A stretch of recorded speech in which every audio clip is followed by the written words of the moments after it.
Visalia, California.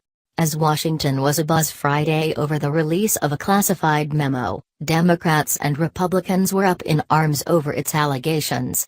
And right in the middle was Devin Nunes, a Republican representative in California and the memo's chief architect.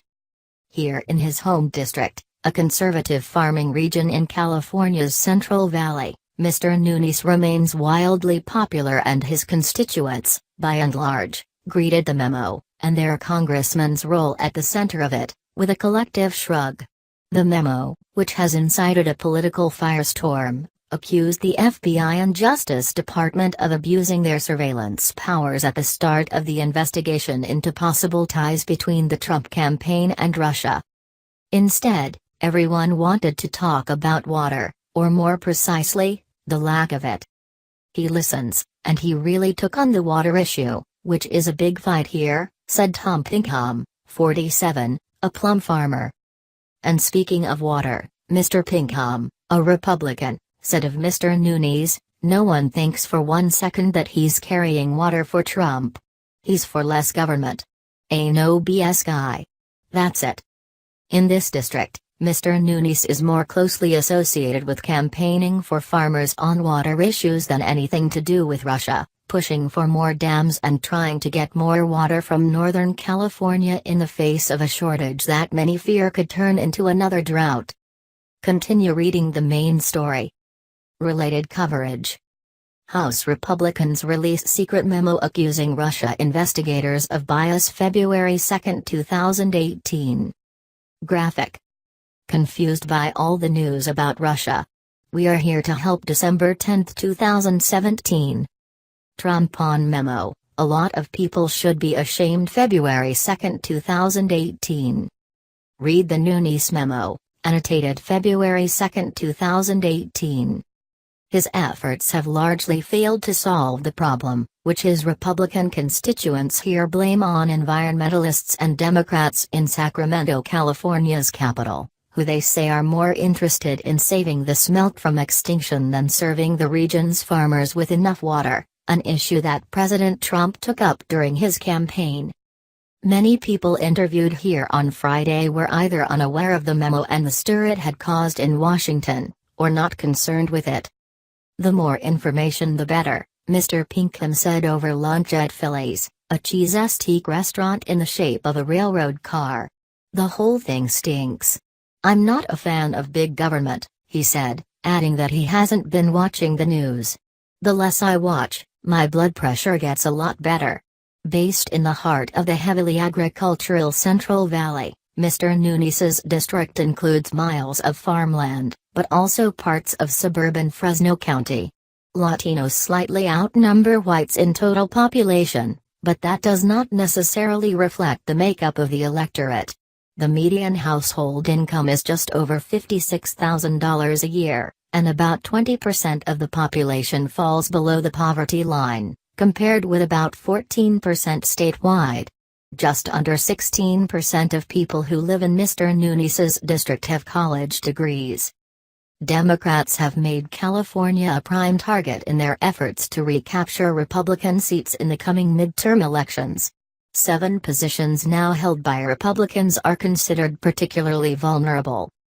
Mr. Nunes represents a solidly Republican part of the state and is not on that list. He won re-election in 2016 with a lopsided 67% of the vote. Mr. Trump drew about 53% of the vote that year. That said, Democrats have become increasingly optimistic about making strong showings across California this year, given Mr. Trump's unpopularity. And they have suggested that Mr. Nunes might ultimately be in their crosshairs, in no small part because of his role as chairman of the House Intelligence Committee and the contention by Democrats that he is misusing that position to block actions in the Russia investigation on behalf of Mr. Trump. Not everyone, of course, supports Mr. Nunes, and the Fresno Bee, in a recent editorial, called Mr. Nunes Trump's stooge, for pushing for the release of the classified memo.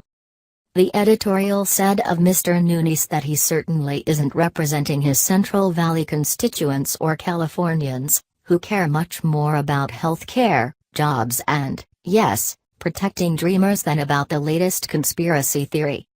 One of his main challengers, Andrew Jans, a deputy district attorney from Fresno County, said this week that the furor over the memorandum had brought in a flood of campaign contributions. But many of Mr. Nunes's conservative constituents say he is representing them just fine, and besides, the fracas of Washington is irrelevant to their lives, many say. It's just a big game for everyone back there, Mr. Pinkham said. At Cafe 225, a bar and restaurant on Visalia's Main Street, Rich Gaughan was drinking a beer and watching a golf tournament on his phone Friday afternoon. He had followed the news during the day, and said he had first supported the memo's release, in the name of transparency. But once it came out, and it was clear the memo's assertions were based on partial evidence, Mr. Gaughan said it would only lead to more divisions. He said the memo only verified what one side already believes. It didn't do anyone any good, he said. Mr. Gaughan said he identified as a libertarian, and did not vote for Mr. Nunes. He said he did not like Mr. Trump, but that he would probably benefit from the recent tax overhaul. All of them, he said, are liars. The conversation, as most political conversations here do, turned back to water. I'm a golfer, he said, and we have no water, so there are terrible conditions at the golf course. And we are about to go through a drought. Even as residents here say they are unconcerned with Washington's dramas, nearly everyone says that the coarseness of the national political dialogue has rubbed off here, and that conversations between liberals and conservatives are more difficult. My feeling is we are going to hell in a handbasket, said Cara Dunn, a retired photographer and a Democrat. She said that in the age of Trump, society had been drained of empathy, and that kids were being taught that what is true is false. The relative lack of concern here with the memo, and Mr. Nunes's role at the center of the controversy, is borne out in how residents consume their local news. People would rather read about the local robbery or whatever the local news is than what Nunes is doing in Washington, said Eric Woomer, the news editor of the Visalia Times-Delta, a 6-day-a-week newspaper. Mr. Woomer said that when Mr. Nunes returns to his district, which he said he does frequently, and is known for playing racquetball on Sundays after church, and holds a public forum on water issues, it is standing room only. Once he goes to Washington and starts talking about Russia and the Intel Committee, people lose interest, he said. He said residents here would prefer to read about a prostitution bust at a local motel than a story about Mr. Nunes and the Russia investigation.